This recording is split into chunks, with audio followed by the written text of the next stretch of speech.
What is up, everyone, and welcome to a very special Makerspace and Whale presentation of Blockchain Beats, where we explore the pioneering artists taking audio and music to the next level of emerging tech and interactivity with NFTs. Our guest today is none other than MC Hammer, the record-smashing music legend, whose hype music, bold fashion, and jaw-dropping dance moves transcended genres to make him a pop culture icon.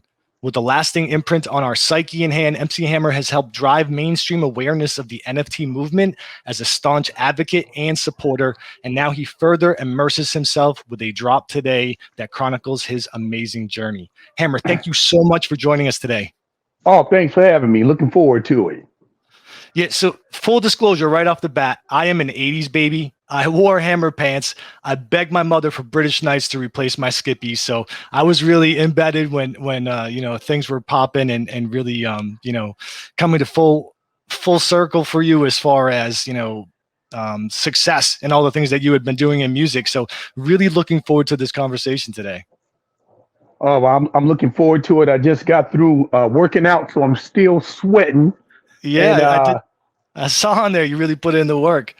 Yeah. So but my juices are flowing, and I'm outdoors, so we're ready to have a great conversation. Excellent.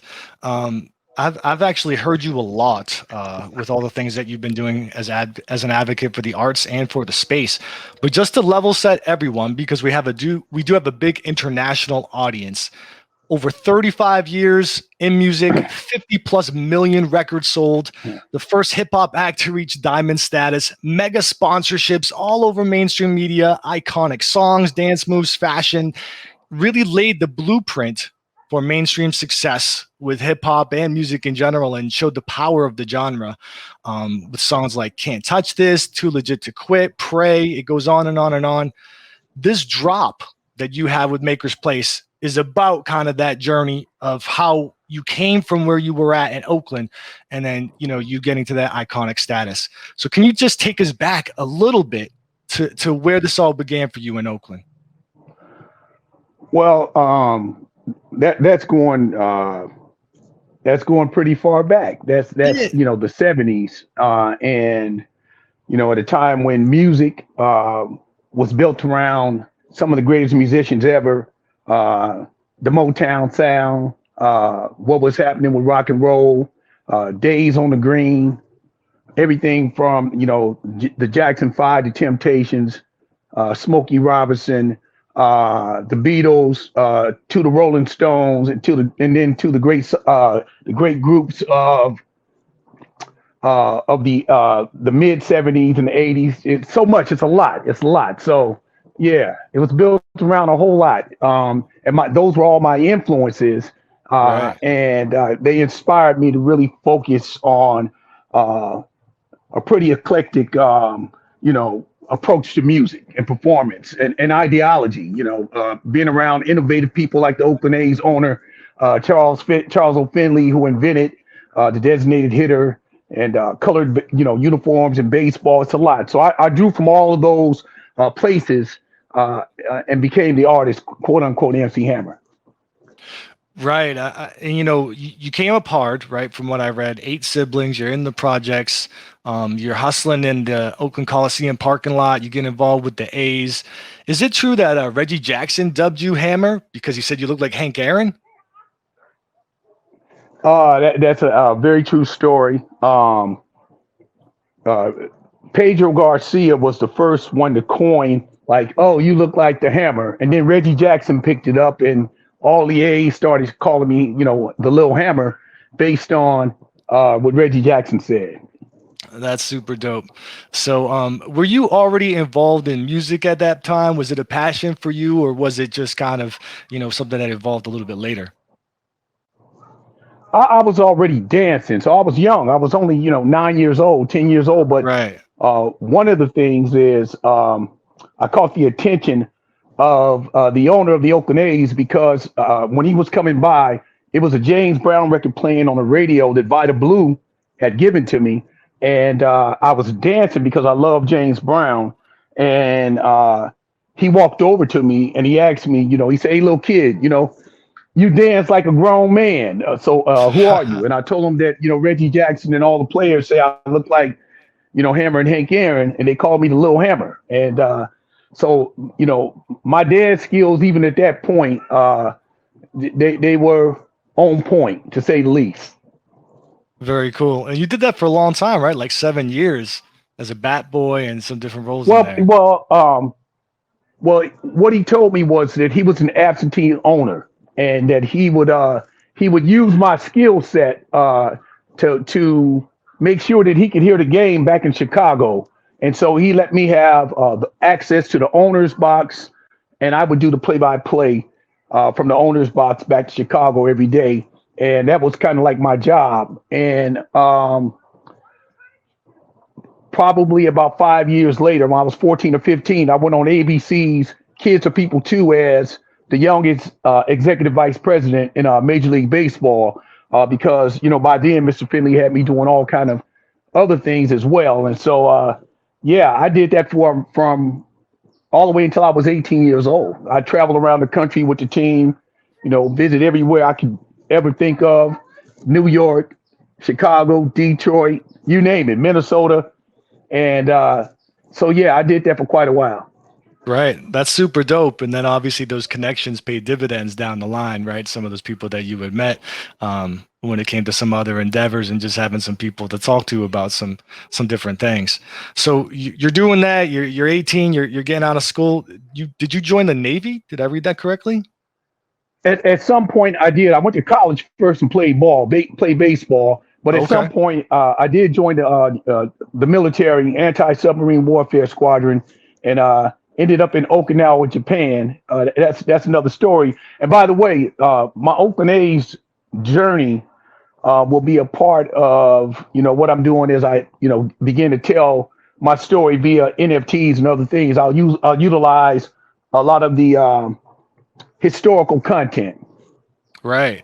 Well, there's so much to it, and it's like you can see a pattern emerging of you just being or being able to really hustle and kind of harness the resources around you to do so many things. I find it fascinating to kind of see your pathing and how it led you, and really how you've kind of had your hand in so many things beyond music, what the common folk may know you from being a mogul on tech and everything else. But before we get there, you're in the service, you get out, and now how does music become a focus for you? Music actually became a focus while I was in the service. So my roommate, Michael Buckholz, who's active on Twitter, uh, he was a great young, brilliant musician. Uh, he could play, guitars, program drum machines, um, you name it. And so we were roommates in Okinawa, Japan, and Kadena Air Force Base. And I had already started my writing and rapping before I got into service. And so um, he said if he had the equipment that we could basically, turn our room, our barracks into a studio. So I told him, well, I had a little side hustle in the military, and so everybody who needed money came to me, and I had all the money. So I told him that I would give him the money to buy all the equipment, no interest, interest free, and and so he went out and bought all this equipment, and we started making music and demos right there, in our barracks. And I would take them out there when we playing basketball and play them, and they would think that it was music from back home from America. And so I then after they already are grooving to it, I would say, yeah, that was me. We made that up in the room. So the music actually started there, and I was confident that it would work. So I went out into Okinawa, and I had specific clothes made that I said, I would wear when I get back home and become a rapper. I'm gonna need my wardrobe. So I had my wardrobe made in Japan with the thought that I would become, a successful hip hop artist at some point. That's super cool. And obviously, you knew that you had a talent for dancing as well, and you could incorporate that into what you do, which I would think, that was a unique skill set at the time. I don't think anyone could hit it like you did. Well, I came up in a very creative era in music. I mean, the the greatest showman's ever. Like, I named off Michael Jackson, Jackson 5. But if you look at the way the Gap Band dressed, or if you look at the way, the Dramatics dressed, so everybody was flamboyant. If you look at Kool and the Gang, everybody was flamboyant, putting on a great show. The costumes, we can call it that, but the wardrobe, the costume, the look of the 70s for performers were always over the top. Parliament Funkadelic, you look at all of that. So I took those influences and said, hey, uh, obviously this is what's around me. And when I became a rapper, I didn't go the opposite way. I went deeper into, the creativity of putting on a great show and having a flamboyant, artistic look. Yeah, and side note, I got in a lot of trouble as a kid for using my mother's Gap Band albums. I think my favorite song to try to scratch on her tabletop was "Jam to the Mother." That was I love the intro on that one. So Ah, I used to try to make my own little beats yeah. there. And mom, if you're listening, I'm sorry for your records, that the condition that they're in right now. So you get She back. gonna let you off the hook this time. Yeah, I don't know. I think I might be getting a phone call after this. But you get back, you got your wardrobe ready. You got the talent. You got a dance troupe together, or some other folks that could dance as well, and then you start pushing that. Yeah, I mean, in the short version of that is yeah, but it was a journey in between that. So in Right, between that was a commitment to yeah, religion, a commitment to community, uh, and then the meeting of some great dancers. Where we were doing our thing at Silks in Oakland. And once we all got together, and it was over with. We loved dancing together, and I had an idea, the concept that we would look good together on stage, and that would be, uh, become known as Oaktown 357 and Ace and Ace Juice. okay. And was the Holy Ghost Boys and that before that or afterwards? Before that, yeah, before Okay, that, that was when the community commitment and the religion was the focus. Um, so the Holy Ghost Boys was first, and then MC Hammer. Um, right, but during the Holy Ghost Boys, that's when I used to sit down with LL Cool J, Houdini. When the Def Jam tour would roll through Oakland, bring them in to High Street and have them meet some of my friends and the whole 9 yards. So that was the first part of the journey, and then we transitioned uh, probably a year and a half later. right. And an important part because even later on you can see some of that influence permeate your work, right? And faith become a topic, and even a hit song like "Pray" and other ones. Absolutely, unapologetically, what you would call the first gospel rapper.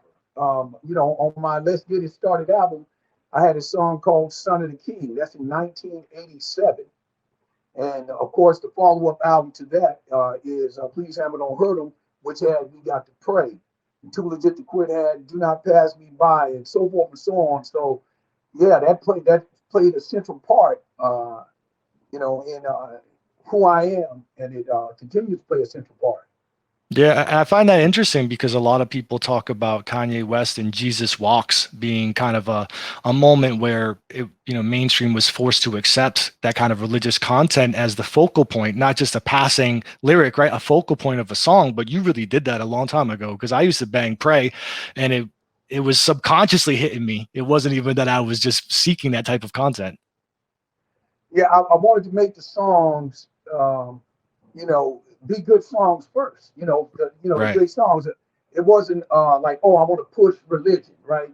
I wanted to. You got to remember the time and the place, right? So we in the most violent era in the history of the inner city of the black community for sure. This is the middle of the crack era, and so with death and violence and incarceration and all those things around us, I said, well, one thing we need to do, we definitely need to pray. And so, to be able to have the idea to marry that to when Doves Cry by the late great Prince, and get his approval on that, especially the way the latter part of his life turned out when he, you would wake up and Prince would be knocking at your door, telling you about the goodness of God Himself. So that connection early on that He approved when Doves Cry becoming the underlining sample that's driving "We Got to Pray." Uh, that means a lot on a personal level for me. But yeah, I was making songs. You know, at that time, I certainly made songs to make you get up and have a good time, party, dance, you know, be healthy and all of that. But at the same time, you know, with the darkness and the death and the violence, I knew we needed to pray too. So I wanted to make songs like that. And yeah, I opened American Music Awards up uh, with Do Not Pass Me By in 1991 with a big giant choir. And the great, I had I had Mace, you know, Frankie Beverly and Mace as drummers. I had, you know, James Brown horn. I'm sorry, Earth, Wind and Fire horn section. There's a lot of great musicians, and we all had a great time doing that. So yeah, I started doing what is known as, you know, inspirational and gospel rap way back in '87. I would argue, yeah, definitely the first to do it. But I love, you know, anybody who contributes to that because people tend to try to dictate the narrative to a community that they're not a part of. So they may not experience the tremendous amount of pain and struggle, and but want to support feed you a consistent diet of negativity and darkness for entertainment. And so I won't go deep into that.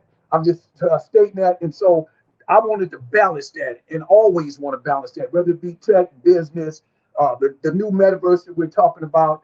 If we're talking about, you know, NFTs and tech, if we're talking about the future of entertainment, all of that still, as leaders come out of this generation, we want leaders to represent the full balance of who we are as a community and not, you know, leaning towards one or another, because we want this next generation, this young generation, for everybody, for the good of everybody. We need balance and we need leadership that understands balance so that we can all function together, so that we can all live together. The harmony and the peace, music and entertainment is a conduit to harmony and peace. If you feel in one way, you play one song, you know, it changes your attitude. If you see certain images, it changes your attitude. So for me personally, on a very personal level, I like things balanced out and I like people who represent the balance. Amazing answer and a beautiful answer too. As someone that I grew up in a very hard environment, and you know, I don't know all of the ins and outs, but you know, there's an infamous interview with Redman where he talks about, you know, your background and where you're from, maybe not being what you wear on your sleeve, right? So you definitely channel things a certain way and project something that's positive and try to utilize that. How did the streets of Oakland really instill that drive for success that you have?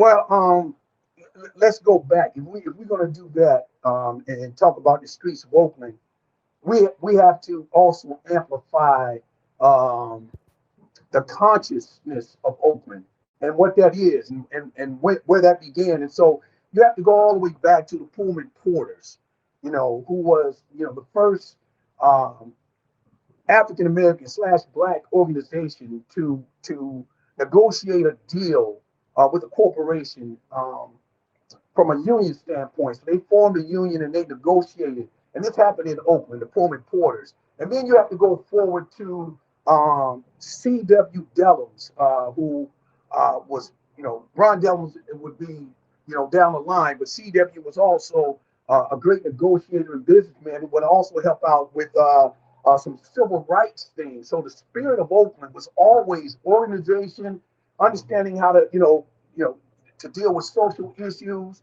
and civil rights issues. And then you go forward, and in the 60s would be birthed an organization called the Black Panthers that would also be focused on, you know, social issues and having an understanding that there are needs for the children and for people that need to be met that are not being met, that the structure and the system um, uh, is unfairly suppressing or oppressing, the poor and the disadvantaged. And so that spirit is the spirit of Oakland. So by the time you get to saying, I'm bringing you up to speed, when by the time we get to saying the streets of Oakland, that's a different animal, and that's a different period of time. So the 70s streets of Oakland is not the 80s streets of Oakland. The 70s streets of Oakland, again, is coming out of the Vietnam era. It's coming out of the social movements of the Black Panthers. It's coming out of the psychedelic drugs. It's coming out of the disco era.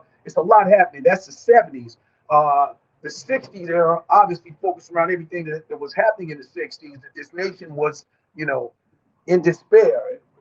Without trying to be too heavy into history, but if you look, we go from John F. Kennedy to being taken away from us, to Medgar Evers being taken away from us, to Malcolm X being taken away from us, to Martin Luther King being taken away from us, to Robert F. Kennedy being taken away from us. All of these male leaders in a period of in 10 years in the 60s, which is actually when I was born, all of the men that represented hope were all of a sudden wiped out away from us. So imagine that being the first 10 years of your life, and then the 70s. So when you say, what about the streets of Oakland? Just understand that those streets that we're talking about the crack era, that came much down the road, and that was a very orchestrated dark period of time for our community. But yeah, I navigated that too. I learned how to navigate that without wearing it as a badge of honor or monetizing it, both. Without monetizing it and without wearing it as a badge of honor. Yeah, I know how to navigate all circumstances, all streets. That's what it is when you grow up, when you come through a period, when you put people through what we had to learn to live through 60s, 70s, 80s. Yeah, by the time we got to the mid 80s and crack, man, you're dealing with some real soldiers. You're people that have had to, to go through a tremendous amount just to survive. And yeah, we learned how to live through it all. So my music, even though the other songs became more popular, if you look at Please Hammer Don't Hurt Me, you listen to Help the Children. Children, don't be fooled. Learn about the way the men once ruled this country, where we live, and read about the 60s and what they did so that we won't forget and love one another and give respect. When I see a man who's old, a woman who's gray, it touches my soul because I know they paved the way so that we could live and be here this way. But there was a time not long ago when in the front of the bus to the back I had to go. It appears that things have changed. Maybe it's in the method, but it's still the same game. If that song had been my number one song and had sold as many records as Say You Can't Touch This, then I would be known more for socially known records. Or if you're looking at it, there's another song that's called Black is Black. It starts off the pride is back. And so music and life is a funny thing. And what that, what I represent is based upon, things that we don't control. But all of it, I chose to really try to, in the albums, in the music, in the presentation, in all of it, to represent the totality of who we are and what that streets of Oakland really is. Like what it really is. Not leaning it towards left or right, but what the streets of Oakland really is. I love that duality and that you're so comfortable representing everything that it entails. It's a great blueprint for people that are going through some different things or trying to put things in perspective. So thank you for sharing some of that. Yeah, sorry to run on about that, but no, that's the good stuff. Please do. A piece of it, right? Because that's the problem that we have. And for me, I'm sensitive because I'm watching a lot of these young new artists lose their life or being, in harm's way because still there are old cats, old dudes, hustling backwards who are, not giving them the proper information so that they can navigate today and not carry the baggage of the past. So when I speak, I try to make sure that I'm giving the youngsters something and telling them to, definitely when they say less, listen less to them old cats, especially them old cats who don't really care about you, got no love for you. They just want to use you and monetize you. Right. And please don't apologize for expounding. That's the good stuff. We can hear the boilerplate questions all the time. This is what we want to hear. So all of this, and I know I'm encapsulating a lot, but there's a lot of influence here, a lot of vision, a lot what's driving you, and then you find tremendous success, right? feel my power, let's get it started, but please hammer, don't hurt them, absolutely explodes, sets all kinds of records. I'm out there trying to do the hammer dance in my school, as well as most people tuning in right now. And that just really, opened the floodgates for people to recognize the power of this urban music and what it could possibly do and what it could be as far as pop culture goes, and getting into the total psyche of the listeners and consumers. You follow that up with another tremendous album with Too Legit to Quit, right? And the infamous fake MJ glove there at the end of the video and whatnot. And you're on top. Approved by MJ. But again, I very rarely do these interviews for this very reason, is that you only get to do sound bites, and we're not doing sound bites, but most of the time you only get to do sound bites. So very rarely do I touch on so many things and things of substance, right? Because our world is built around, just sound bites. And so it's very difficult to address things with any depth, especially if you get into the other things that interest me, like, from science and philosophy and a whole lot of other things. Our world is not built like that. So right now, our focus is this drop, which is based on, me as an artist. And I know you got some questions about that, but the basis is that, the first photo was from 1987. And then the actual clip is 30 years later. And I'm surrounded by a whole bunch of 20-year-olds, and they can't keep up with me. And so it is from the genesis, my alpha beginning up until that point, and loving the art of performance, the art of dance, the music, the presentation, the harmonies, the melodies, all of it, loving it enough to want to be able to honor it at a high level at this stage of my career. Yeah, so these are photos and clips from your own personal archive, is that correct? Yeah, absolutely. Okay, and so is this your first NFT drop period, or just on Makerspace? It's my first NFT drop, and what I like to coin is a phrase one. It's not just one of one, but it's one of a moment, right? Of one moment. In other words, that live clip, there'll never be another one of those. That moment was captured authentically. And even if we wanted to replicate it, we couldn't. It was spontaneous. It's, I saw them next to me and they acting like they want some. So instead of doing the traditional, move that you might have saw in You Can't Touch This, I crossed it up 3 or 4 ways, spun around, took the left arm, the right arm, and told them youngsters, back up off me, man. Right.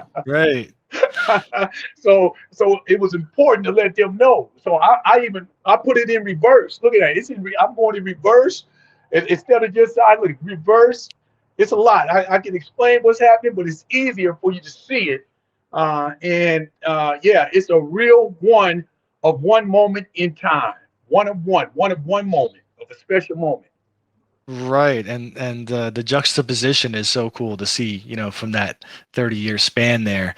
I've heard your advocacy for the arts, for the NFT movement, and what it represents since early spring. You were one of the first people from a mainstream, celebrity, so to speak, that I heard actually get involved and do it really altruistically. You were talking about what this meant for empowerment for artists, what a transformative technology it would be, not only from a art perspective, but I think there was a panel with some traditional curators from museums, and you were talking about, listen, this is going to be disruptive to real estate, to other things beyond this. So you are really embedded in the technology and have a great understanding of it. What was your, obviously you've been tech inclined, right? You had Silicon Valley stuff going, you've had a lot of entrepreneurial ventures. What was your first exposure to NFTs and what they could do? So let me say this. I have a deep understanding of technology, been involved since 1997, went to Apple's research and development in 1992, 93, 91, trying to figure out how to get video on the internet without degradation. Met the two young kids who said that they would solve the problem. And I do mean two young kids. One was 14 and the other was 16. And they said, Mr. Hammond, we're working on something that can be very helpful to what you're trying to do. And they were working on QuickTime. And so that's how long my love for tech goes back, all the way to the early 90s. And at some point in 97, I started working with a Russian gentleman who understood compression technology and the last mile solutions that would be necessary to deliver video to the home. And so I spent a tremendous amount of time with him learning about infrastructure. And then as Silicon Valley began to really get into it, especially from a video perspective, I ended up, visiting YouTube when they were on top of a pizza parlor and had about 4 computers.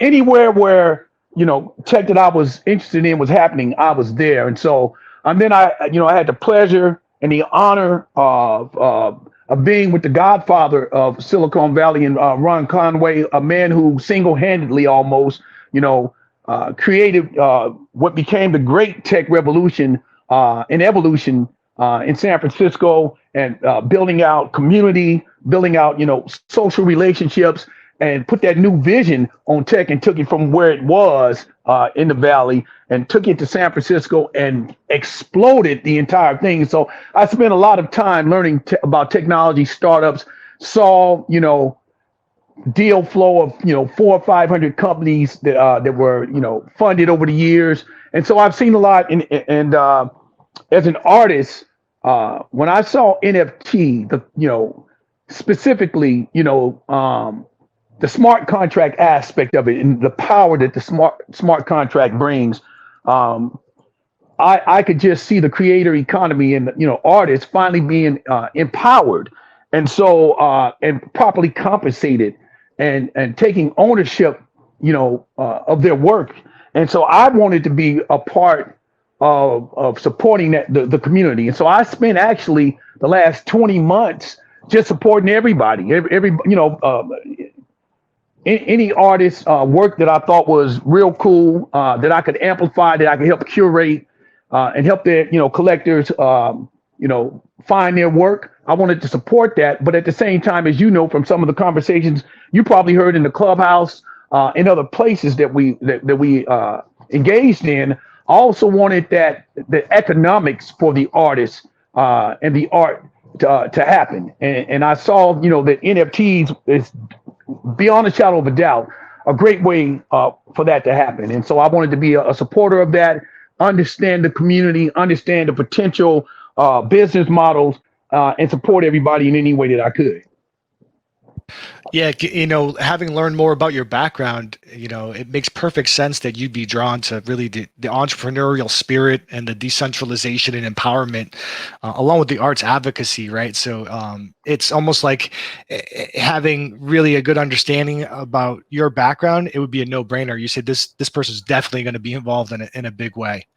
Thank you. It turned out to be what I will call perfect timing, and I'll say perfect timing, God's timing, but absolutely. And just look at the artists, the artists that you're seeing in the NFT space, they are worthy of also revolutionizing Hollywood, right? You're seeing some of the best art, and just think, before NFTs, to find that level of art and artists from all around the world, it was tough. That's why NFT Twitter is real important, right? And again, whatever platform somebody else is, all of it is important. But I'm just saying, we know we have a built-in audience of 300 million people worldwide, that when you jump on Twitter, there's a possibility that we can help you be amplified. And, the 4, 5, 6 major companies that run Hollywood can see your art, directors can see your art, museums can see your art. It's a lot. And so, whatever new platform comes across, let's use that as well, and all the other things, and the great places like Discord and all that. Let's use it all.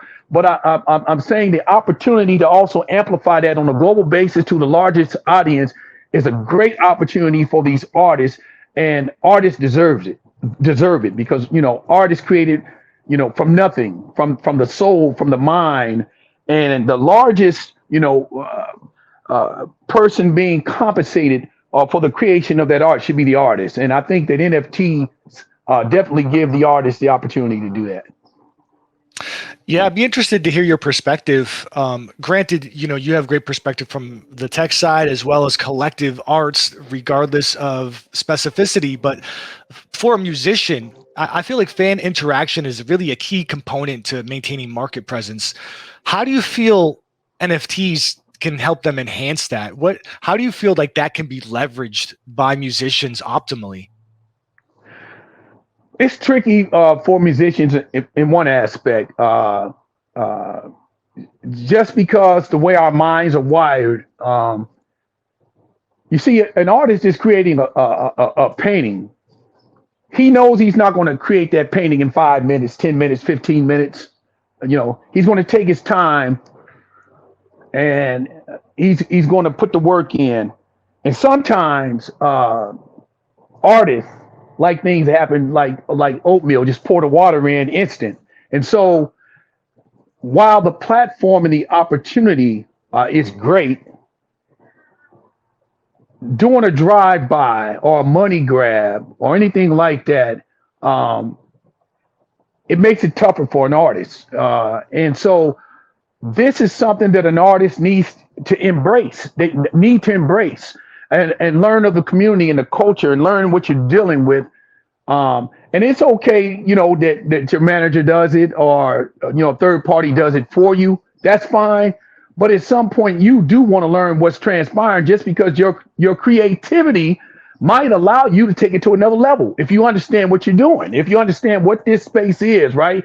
This isn't just about music or art or film. This is a realignment of the economics of the world, right? This is decentralization. This is cryptocurrency. This is a way to you're in the middle of a transition that the world may never see at this level again. This is the greatest transition that may ever happen in history. And so, as an artist, as a musician, this is a chance for you to get what you deserve as an artist and also contribute, but you got to learn it. And it's not difficult. It's just you got to take the time out to learn it. The opportunities are there. Like the way I described one moment, I did that just now for artists. I don't want to lay out the entire blueprint for them because I want them to work. I want them to learn it. I want to teach them how to fish so they can do it themselves. But when I say one moment, I'm talking about an artist from a musician standpoint now, being able to go into his private collection of things that he's videotaped. It might Eddie Murphy and Michael Jackson having a conversation that Eddie had his man capture. It's just been sitting there. Eddie, I like to own that.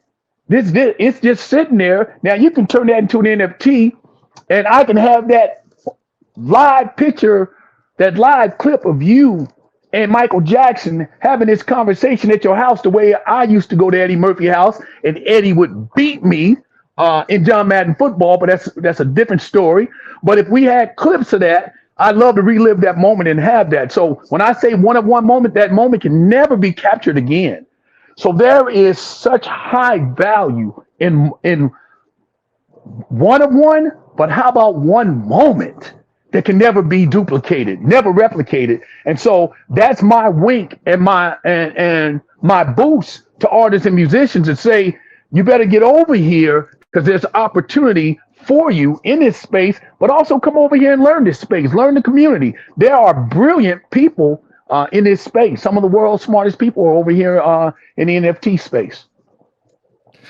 Yeah, authenticity is everything. And I think that's why I know that you will definitely be successful in your NFT endeavors because, you've been embedded and you've really had the purest intentions in advocating for the space. I do have to make a comment on Madden. For sure, you played the Raiders, right? Yeah, hey, I played the Raiders, and I was using the old 60-something Washington team at that time because John Riggins at fullback, man, he run everybody over. So, but but Eddie Murphy had a jar that he kept, a glass jar that he kept up over his. He had a recording studio in his house too in Jersey, and he kept his jar. And it was cash in there. And I asked him, and he said, "Yeah, that's where everybody that I talked into playing me, I beat him. I put the money in the jar." So he put my money in that jar too. So Oh yeah, man. yeah. But I'd love to have that one-on-one clip. I know that. And so Anyway, Yeah. John Madden early on was the game. Yes, I would love that too. I throw it at infinite objects on my desk right now. That'd be very cool. You touched Yeah, on so very much cool. there, and even earlier with the opportunities with the smart contract to do some things in combination with gamification or DeFi that could really, their possibilities are endless for people's creativity, including musicians. But on the topic of musicians, all genres are coming forward with interest in NFTs. But it seems that the early adopters experimenting with NFTs came from EDM and hip hop specifically. Why do you think that's the case? Well, EDM, again, so you got to talk about the way the human brain works. So we start talking, if we start having a conversation about consciousness, if we start having a conversation about AI and artificial intelligence, EDM would line up with that space pretty organically. The way the Right. brain functions, and so and the same thing is true of hip hop, but without the hip hop artists being aware of it. It's the same level. Our creativity in the hip hop culture and our entrepreneurship. It's natural for us to do the things that we do and create things that are not there, right, out of our thoughts. And so it's not surprising to me that EDM and hip hop artists were first to really grab onto the NFT space, and then begin to amplify it and drive it because it's part of the nature of the spirit. Without getting too much into it, what I'm saying is, from a consciousness standpoint and from the way that we create, new creativity actually lives in that same space, right? So if you're talking about music, we create something from nothing, right? We would say to another person, "You don't hear that?" And if you're not a creator, a musician, you're like, "Hear what? What do you mean?" And then somebody who's a producer hears a beat. Somebody who's a songwriter hears lyrics. Somebody who's an artist who's painting, they start to paint what they see that the naked eye doesn't see, but they see it in their consciousness and they transfer it to the canvas. So what I'm saying is that when you hear something or see something new like the NFT space, and you start to hear things like non-fungible tokens, and you're hearing things like smart contracts, and you're hearing things like you own your art and you can move it around, and the decentralization of power and all these things. As a creative person from the hip hop and EDM space, light bulbs start to go off because light bulbs always have gone off. Light bulbs went off for us from getting our music from the streets to the trunk to to the major labels. So it's a natural progression for us to be over here. I love it. I love the parallels that you can draw and how you can, kind of bring those two along different paths, but really taking the same steps. So you talked about Thank you. your specific purpose for this drop and why you chose these and these being moments. I would assume you have a grander plan, right? And this is going to be important in the way that you decided to start with this, because having been as involved as you have, I know that you know of all different types of NFTs and opportunities and ways you could have tied it in different gamifications. Yep. So there has to be a very specific purpose for this, and then a greater macro approach that you're going to take. Yeah, absolutely. There is a bigger picture that leads all the way to, and I quote, the metaverse, right? My version of the metaverse, right?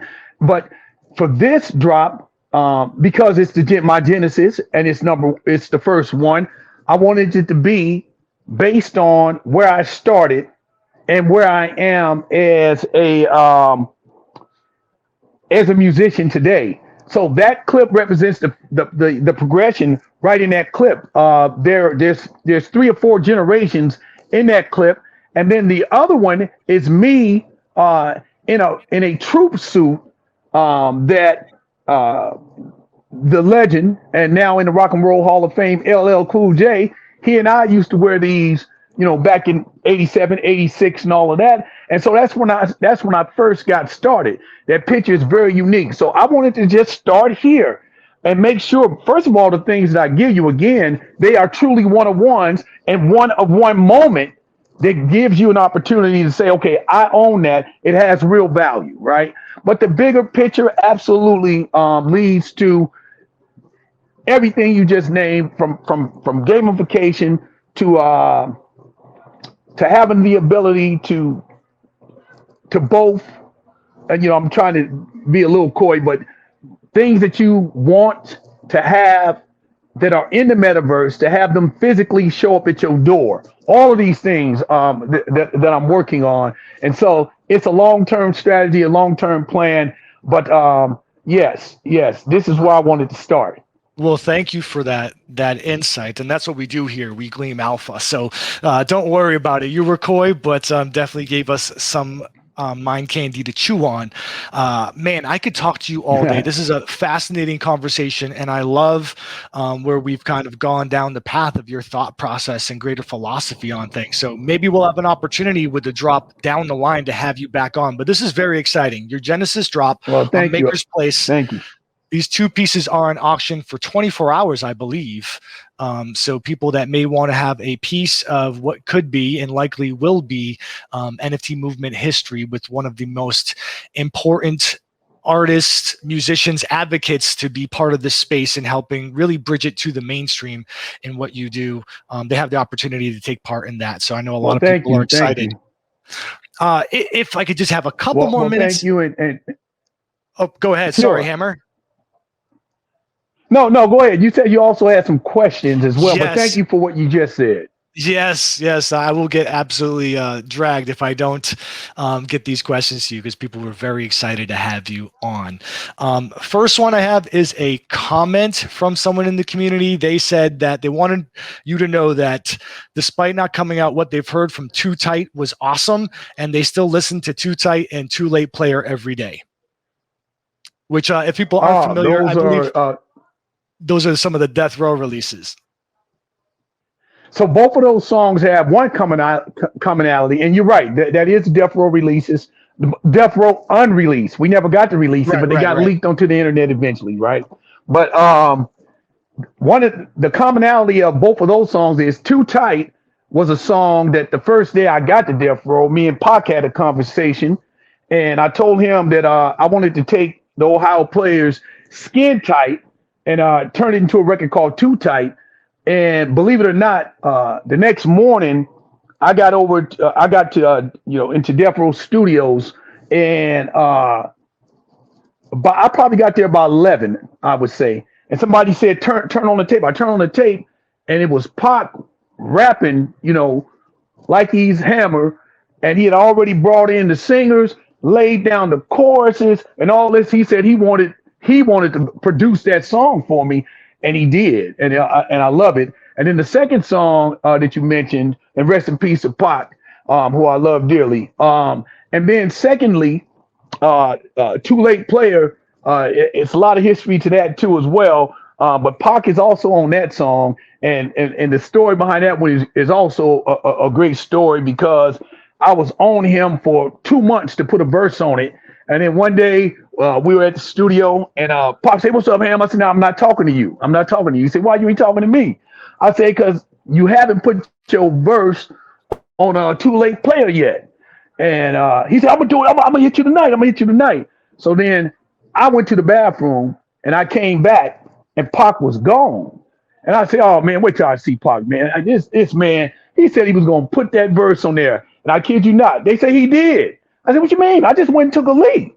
Came back. It ain't been 5 minutes." He said, "Man, as soon as you walked out, Pac walked in, went in the booth, and laced a cold verse on it, and he left." And I listened to that verse, man, and Pac killed that verse. And so that's Too Late. So those are two of my favorite, those are two of my favorite songs, and that whole project was an immaculate project. Yeah, that you both went off on that. Your verses on that, your verses as well as super cold on that. So that's a great posse track. If Thank you. anyone hasn't checked it out, in the same vein, someone asked, outside of your runaway singles, what would be a favorite song or two from your catalog? So a favorite, man, the catalog runs deep, man. I'm one of them Right. dudes that I learned from Prince when I made Too Legit to Quit. I made that entire album at Paisley Park at in Prince's house, and one of the things that he did was Prince took me into his vault and showed me all the songs that he was recording and putting away, and that these songs, they're brand new when you release them to the public, but but you may have laid them 4 years ago, 5 years ago. So that very concept is a concept I embraced. And so when we say, I know he's speaking of the catalog is publicly known, but just know that I stay in the studio laying songs. So what I'll say is this: the Let's Get It Started album, as a initial major, my first major release, I will put up against any album out there. We had 5 songs that drove the clubs crazy. Uh, Pump It Up. They Put Me to Mix, Ring 'Em, Let's Get It Started, Turn This Mother Out. So it's unheard of to have 5 or 6 club bangers, Cold Go, MC Hammer on one album. And that was on my first album, which ended up being a triple platinum album. And we're talking again back in '87 and '88. And so that album as a whole is my, one of my favorite things that I've done as a piece of art in its totality. The Let's Get It Started album. Dope. One favorite of mine, not that they asked, but one favorite of mine is Nothing But Love, which was your song for Easy. That's in a lot of my playlists, so that's a classic for me personally. Wait. Say that again. Is it, what is it? Nothing But Love, the song you did for Easy. Oh man, for Easy E. Yes. Yeah. Oh man, that's wow. You just took me completely somewhere else. Yeah, so Easy was a dear friend of mine, and Easy would come out on my tours to take a break, from his life in general and everything that was happening. And Easy would introduce me, which would just mess the crowd up, right? MC Hammer, you had an MC Hammer concert waiting for me to come on, and out walks Easy E. And he takes the mic and he say, "Are y'all ready for some motherfucking hammer time? I'm Easy E. I'm staying at the Holiday Inn, y'all." Nice. And oh man, we had some great times. So Easy had come out to hang with us, so when he passed, on a very personal level, I felt that in a very deep way. So yeah, I made Nothing But Love in memory of Easy E, and to keep his memory alive. That's on the Inside Out album that has also Sultry Funk and some other songs on there that I love. One of my favorite albums as well. But again, for an artist, most of your songs are like children to you, so it's hard to pick. But yeah, I love Nothing But Love, and I love that Inside Out album. That also has Keep On, the Luther Vandross Never Too Much sample on that. Yeah. Right. I'm going off on a tangent again, but I really actually enjoyed the Funky Headhunter album. I thought it was cool that you came out and showed such versatility, and I was really taken aback because the sound was so aggressive on some of the songs. Like Pumps and a Bump is, a party song. I don't know if I should like it, but I couldn't help it. It was infectious. Your flow was like aggressive, and it was. Why wouldn't you? Wait, look it. Why wouldn't you like it? It was a party record. That went platinum, that everybody else was partying off of, but the narrative might have thrown you for a loop. Just if somebody told you, oh, in retrospect, or at the time, you don't know exactly what he means or what he's saying, but he's really talking about relations, with women, blah blah blah. I don't know, but the groove is Parliament Funkadelic, right? Yes. It's Teddy Riley on the beat, and we having fun. And it's obviously it's 2 versions. and two video versions. And I love that song. Yeah, I love Pump. Right now, when I perform, it gets one of the greatest response out of all the songs I do. It's a great party record. Yes, but that's the thing. I wouldn't have to be partying or in that kind of mode. I could just be like getting pumped up for hoops and playing basketball or whatever. It just got, Yeah, it had that kind of tempo that just yeah, got, got me riled up. So just thought I'd throw yeah. that out there. Yeah, hey, that's what it's for. We had also on that album that Funky Headhunter again. Funky Headhunter is up there with Let's Get It Started for me, right? The first song on the album is Oaktown, which became the theme song for the Oakland Raiders for 20 years. So you come to the Oakland Coliseum for the last 20 years before they moved to Vegas, obviously, you will hear Oaktown, 2 or 3 times a game. So that became that. And there's nothing bigger for an artist than to have his hometown team embrace his music as a theme song for the organization for 20 years, right? So that's the first song on the album. And then there's a song that changed language that people still use today. And that's a song called It's All Good. At that time, they never heard of the phrase. I wasn't the first person to ever say it, but I was the person to coin it and make it into a record. And that record went platinum. So It's All Good ended up, changing language, teaching everybody, what the meaning of it is. And then Pumps in the Bump is another platinum single off that album. And so as you listen on through that album, I got a song that myself and Corrupt and Daz did together that I love that's on that album. And anyway, Funky Headhunter is up there with Let's Get It Started, one of my favorite pieces of work. Oh, Don't Stop. I'm sorry. Don't Stop, which Roger Troutman, he did part of it, which, obviously California, what he did with California Knows How to Party, blah, blah, blah. But Roger did his thing on it. Teddy Riley did his thing on it. And then a producer named G Bomb did his thing on it. And so Don't Stop became one of my favorites as well. And then the version that I do it now, because the song at that time had some Jamaica funk running through it anyway. Now I run that Jamaica funk even a little deeper through it when I do it live. And it's crazy. Yeah, it's crazy. So that's one of my favorite albums, the Funky Headhunter. I haven't heard that in so long, but when you said It's All Good, I can already hear the little instrumentation that happens after the hook where it says it's all good. I'm not going to embarrass myself by trying to make the sound. Y'all ready for this? It's iconic. It's iconic for sure. Someone wanted to know, are there any plans to incorporate audio elements in your NFTs in the future? Oh, absolutely. So, So at this stage of my career and my life, I have a greater appreciation for the music, right?